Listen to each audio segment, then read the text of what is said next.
Welcome back, dear colleagues.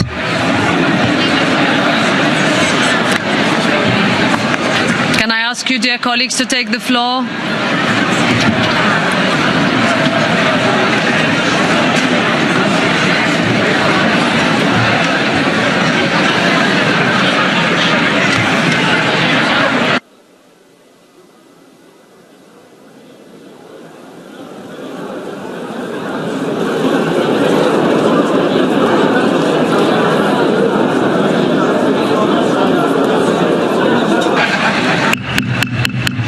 Dear colleagues, can I ask you to take the floor? Take your seat. We'll wait while some colleagues walk in.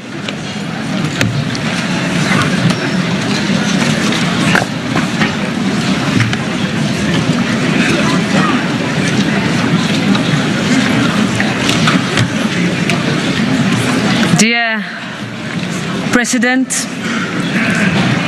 dear colleagues, we have the President of Moldova, Maia Sandu, with us today.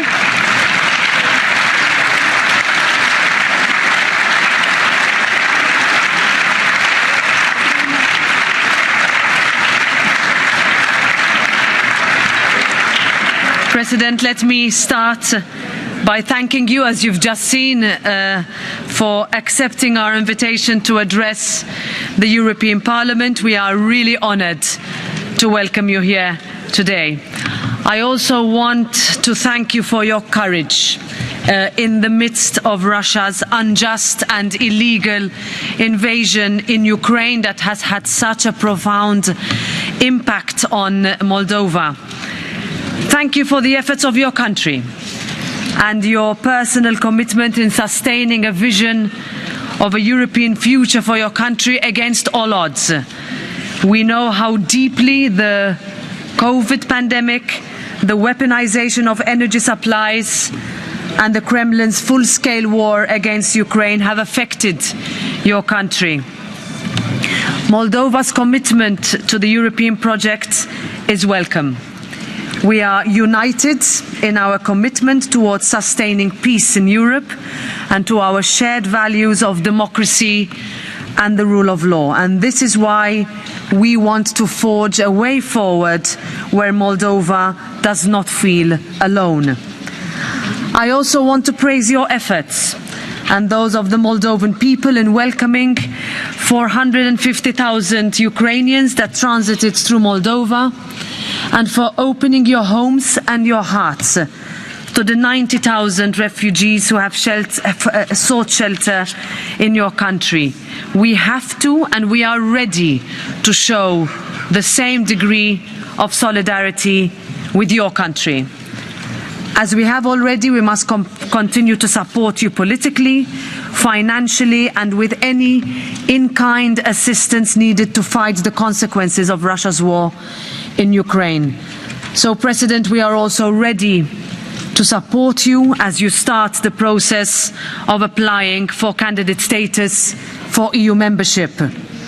We know that Moldova is looking to us with a sense of purpose.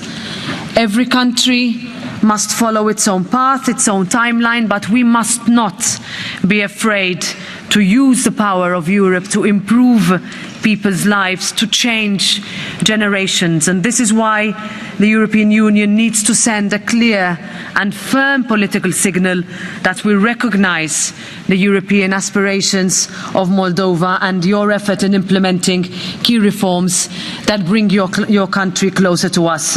Moldova belongs in the European family. Dear President, dear Maia, the floor is yours.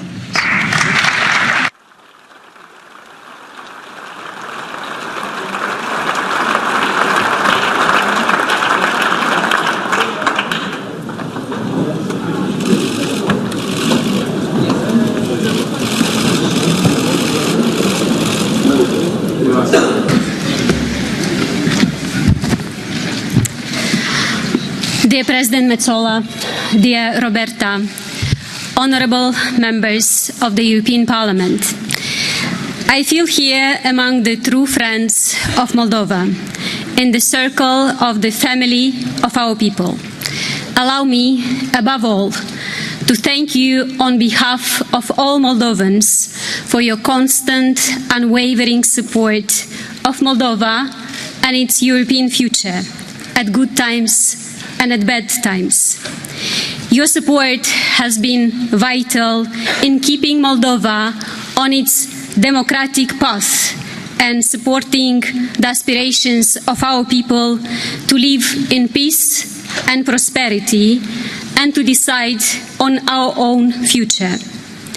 Thank you for this opportunity to address you at a time when our region and the world is going through its most difficult period in a long time.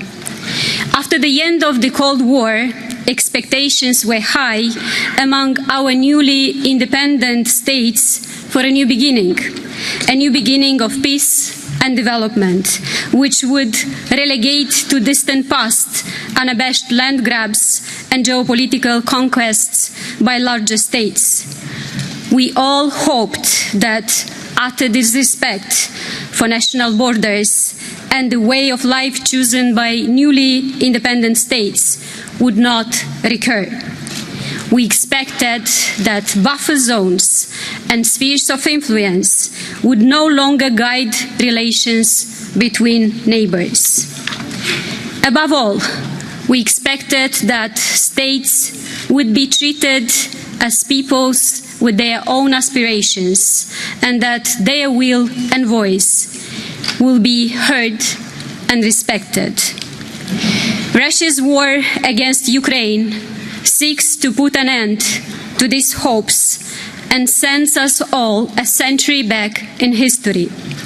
This war was caused precisely by geopolitical designs to reshape the region, to divide it into spheres of influence, to seize territory.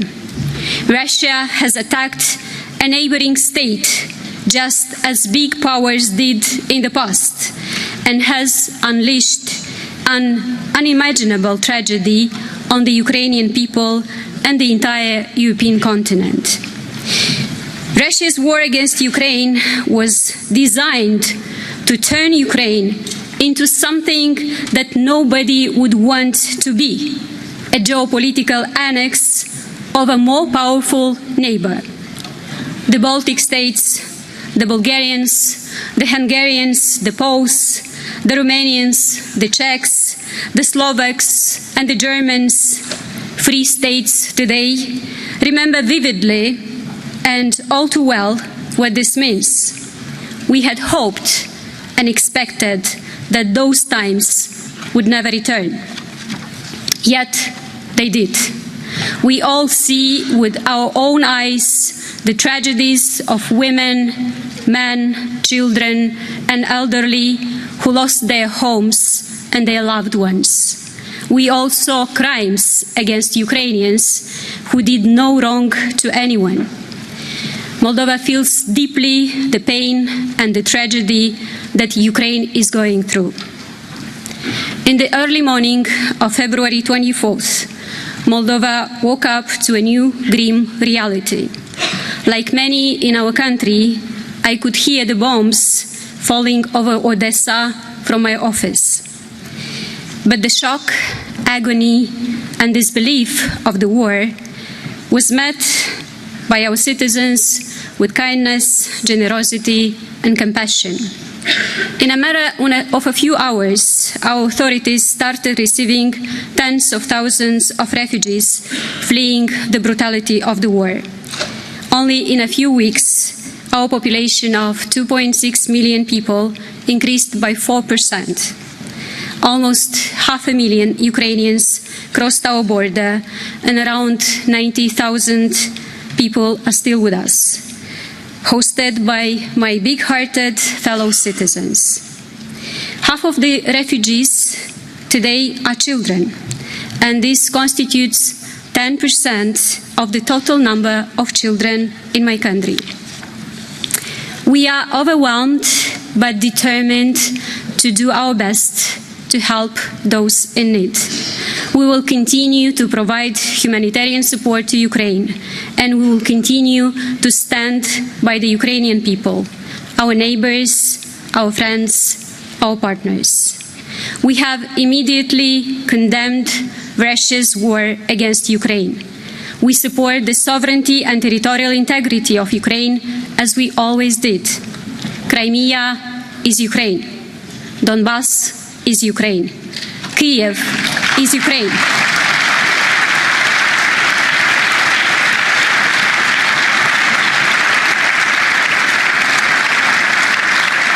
And they will always be. This war has no justification and it must be stopped immediately. In the last 3 decades, Moldova has had many achievements of which we can be proud. Throughout our independent history, Moldova has been and remains a democratic country with free and competitive elections. Freely expressed will and dignity of our people is a fundamental value which is at the foundation of our state. Our people have never allowed their freely expressed will to be taken away from them. Those who tried were always met with failure. Moldova today is guided and run by its people, and they have consistently stopped politicians who wanted to impose their ill designs on the country. The freedom and the dignity of our people make us a country with a strong European identity, which we deeply value. And our democracy and the freedom of speech are becoming stronger. This year, Reporters Without Borders ranked Moldova 40th out of 180 countries in the World Press Freedom Index. That is 49 positions better than last year.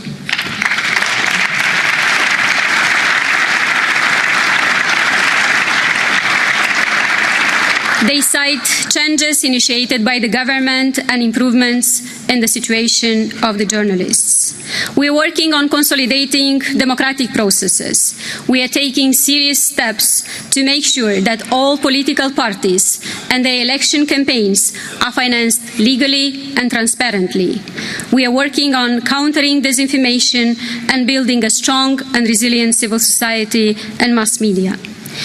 The people of Moldova gave us a strong mandate to reform the country and bring it closer to the European Union. Today, like never before, the government's commitment to reform institutions is unquestionable and profound. We are well on course towards reforming justice, a too long overdue process. Courts are becoming cleaner, prosecution more professional and impartial. We have eliminated a big number of corruption schemes through which the state and the people have been robbed in the past. But building independent, strong institutions takes time. I'm asking for your help in tackling the big corruption. I'm asking you to sanction the corrupt politicians who captured institutions in the past, stole significant amounts of public money, and have moved abroad, investing the stolen money, including in countries with consolidated democracies. I'm asking you to help us recover the stolen money and bring the corrupt fugitives to justice. The EU states and institutions, the international community should do more to reject the dirty money, especially the dirty money coming from fragile democracies.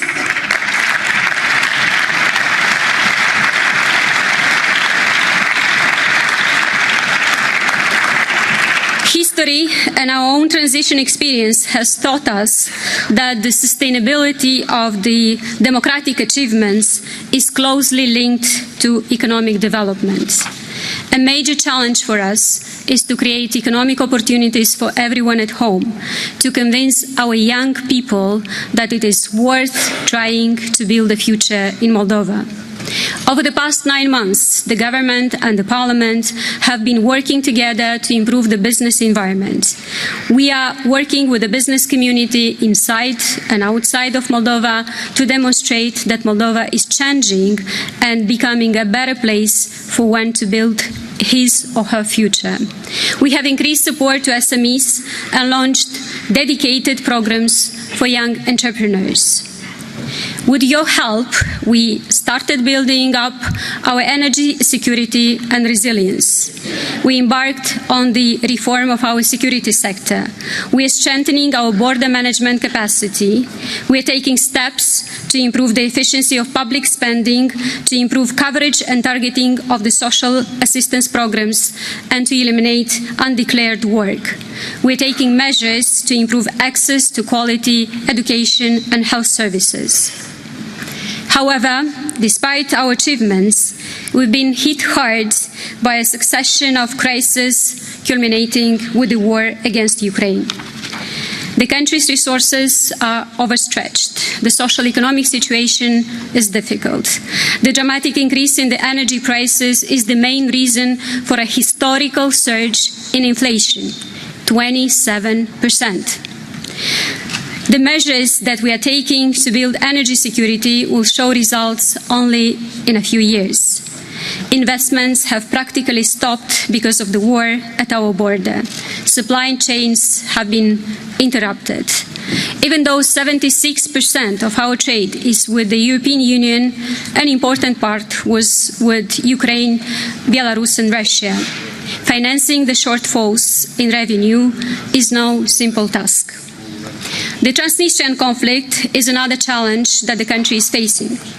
We remain committed to a peaceful political resolution of the Transnistrian conflict, fully preserving Moldova's sovereignty and territorial integrity within our internationally recognized borders.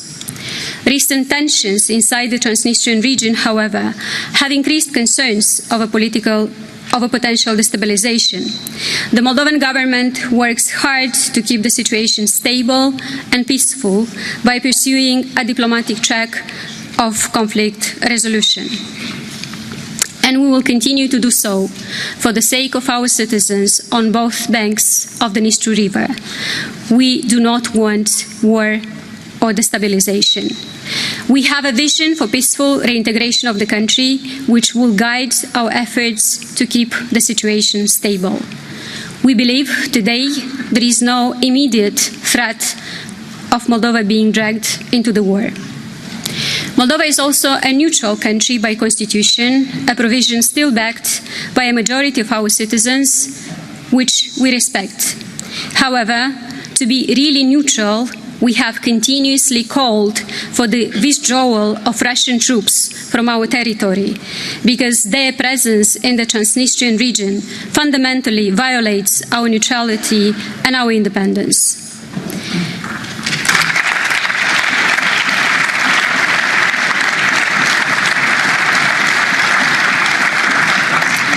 Ladies and gentlemen, despite the long list of overlapping challenges that I just talked about, Moldova is strongly determined to stay part of the free world. We are part of Europe. EU's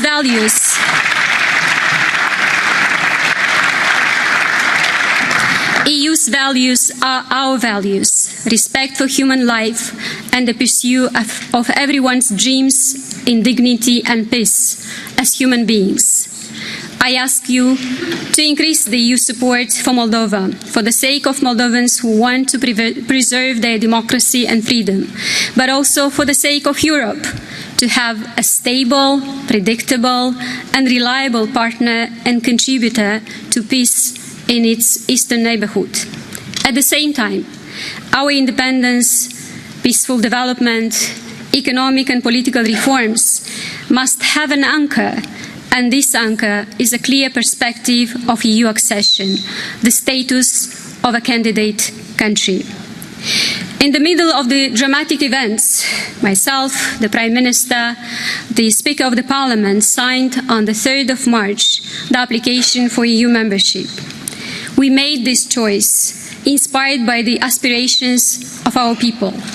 We chose EU accession as a path towards freedom, prosperity and peace. A path that will require a lot of work, coordination and goodwill, but one that is worth every step.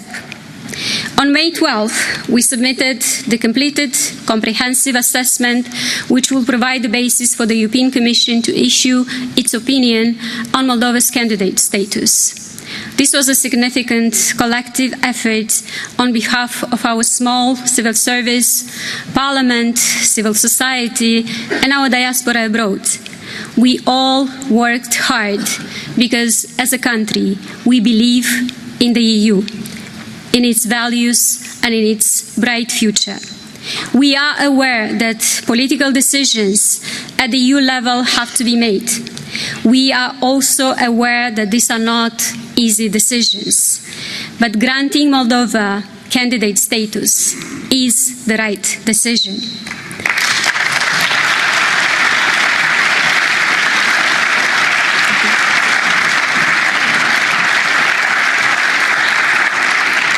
First, I want to say this. We belong in the European Union. We are a European country with a European language, a European history, and a European political system. At least 1/3 of us are already EU citizens. Our big diaspora is among you. You have likely met us. We live side by side with you. We pay taxes and contribute to our share to the common good.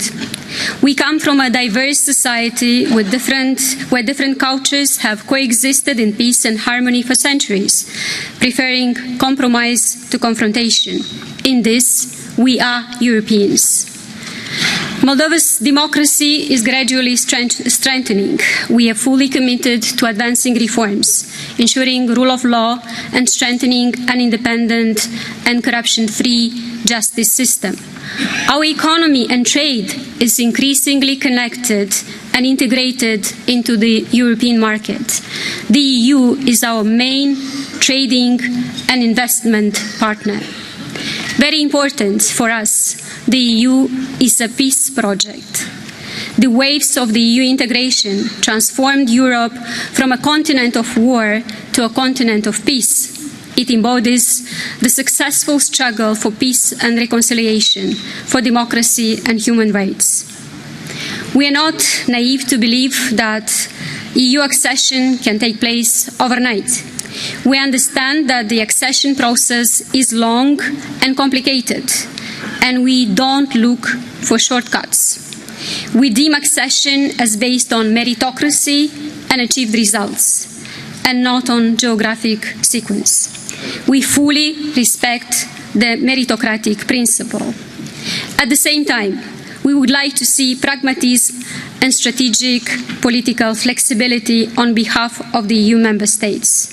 A prospect of accession would send to Moldovan citizens a strong signal that the EU stands by us. For us, the EU membership status is the light at the end of the tunnel in these very difficult and uncertain times. A clear target and a strong political message to mobilize everyone, society, business community, and authorities around the European integration process. We need a political decision that will be for Moldova the lighthouse in these terrible storms, guiding our country for years ahead. Ladies and gentlemen, here at the European Parliament, I know I'm speaking to people who are already convinced. This House is the consciousness of the European people. It is the institution that represents the people of Europe. It provides a vision for Europe. It is driving Europe. And it is standing by us. And I'm very grateful for your support.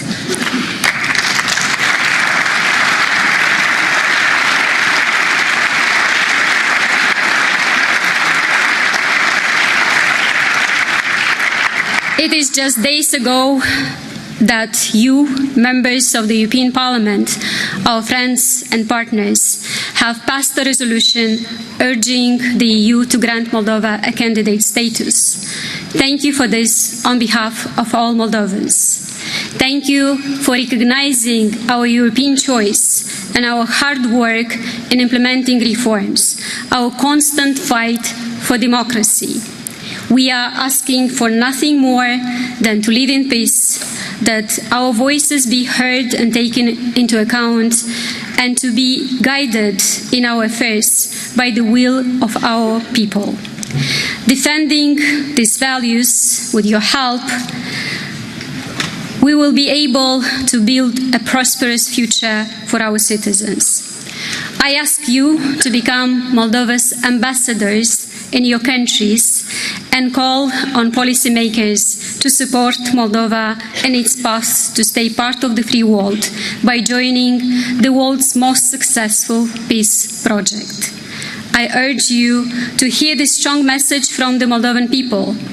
The European Union should once again show that it is the world's most successful union for advancing peace, prosperity and democracy. The EU has created the longest period of peace in Europe's history, and it can do it so again. Extend this anchor of peace once again to states seeking safe harbor, which truly merit and believe in this. Thank you.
Thank you very much, President Sandu. Dear Maia, as you can see by the reaction and the standing ovation of this House, we truly thank you for your commitment, your vision and your leadership, and we stand with you. Dear friends, we need to open this mini plenary. I have a few announcements. First of all, in consultation with the Swedish and Belgian Prime Ministers, I today sent a letter to my counterpart, Mr. Mohammad Baer Kalibaf, Speaker of the Islamic Consultative Assembly of the Majlis. On behalf of the European Parliament, I expressed our strong opposition to the death sentence on Professor Ahmad Reza Jalali and his execution announced to take place this Saturday.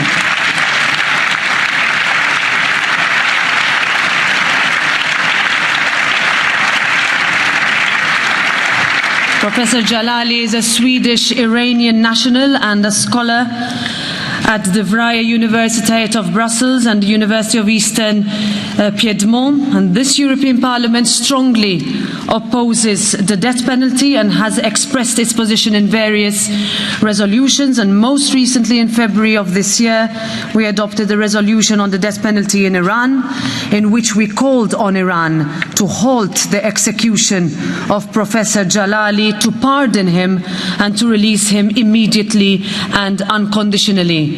I am repeating this call today. The death penalty is not a deterrent to capital crimes. It is an intolerant denial of the most basic human rights, the right to life. Professor Jalali's confession was extracted under torture.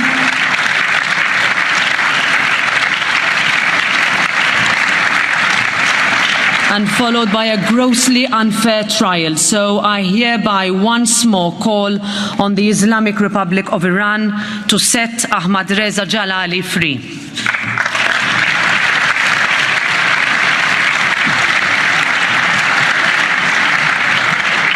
The minutes and the texts adopted of the sitting of the 5th of May are available. I ask you, dear colleagues, whether there are any comments. Does not seem to be the case, and therefore they are approved. following the election of Ms. Tanja Fajon as a member of the National Parliament of Slovenia. Parliament takes note that in accordance with the rules of procedure, her seat will be vacant as of the 13th of May 2022.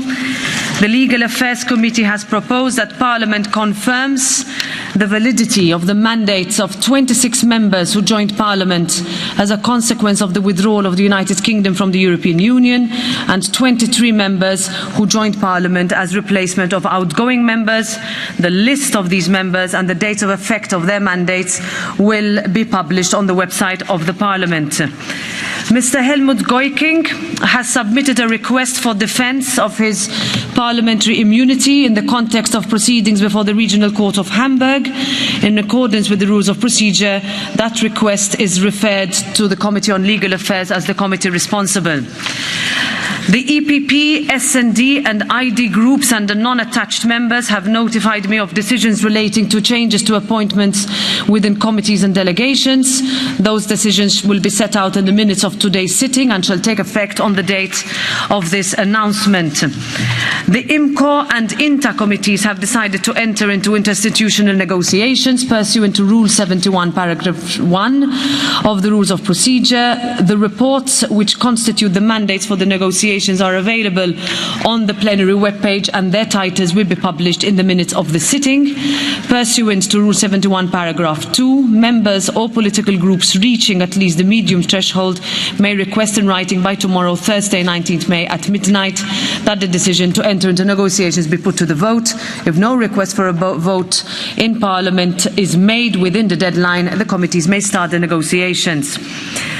I would also like to inform that in the course of the current part session of the Parliament, I shall sign, together with the President of the Council, 6 acts adopted under the ordinary legislative procedure in accordance with Rule 79 of our Rules of Procedure, and the titles of the acts will be published in the minutes of this sitting. We now come to the order of business. The final draft agenda, as adopted by the Conference of Presidents on the 4th of May, pursuant to Rule 157, has been distributed.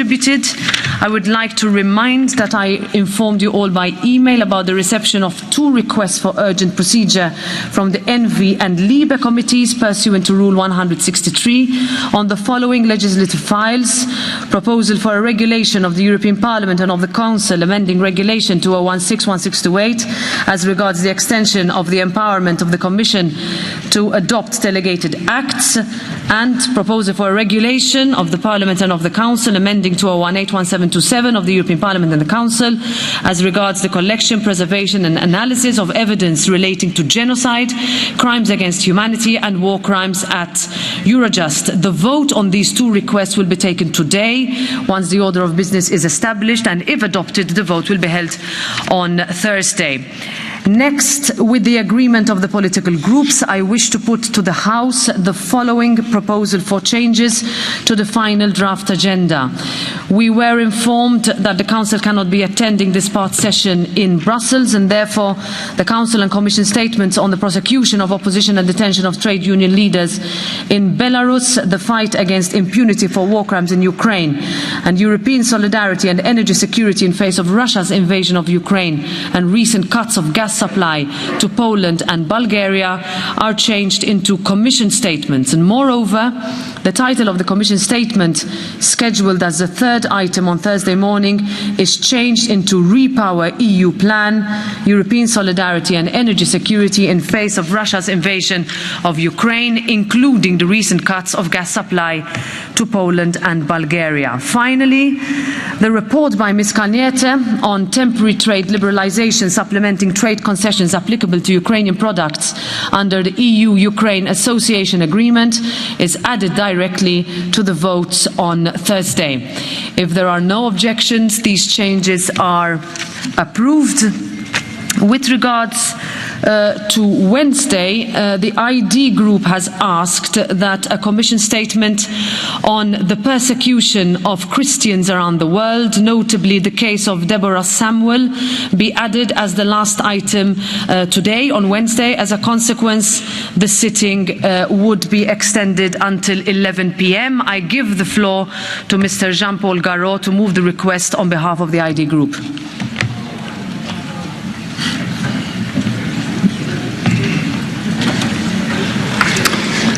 Madame la Présidente, chers collègues, Madam President, colleagues, a young Christian student, Deborah Samuel Yakubu, in Nigeria was stoned and burned to death because she put messages on WhatsApp which were regarded as blasphemous by Islamists.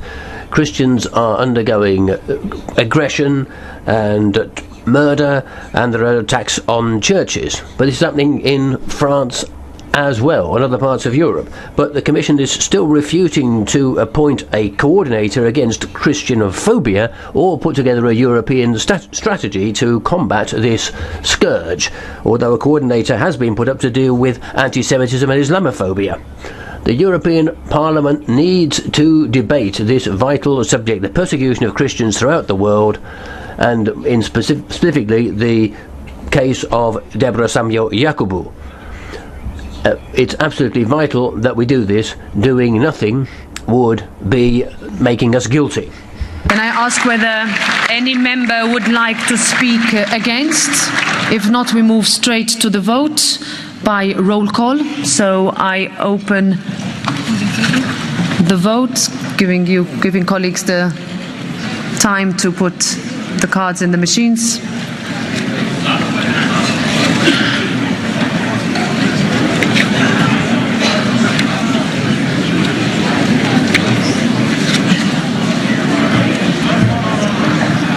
I close the vote. It is rejected, and therefore the agenda is unchanged.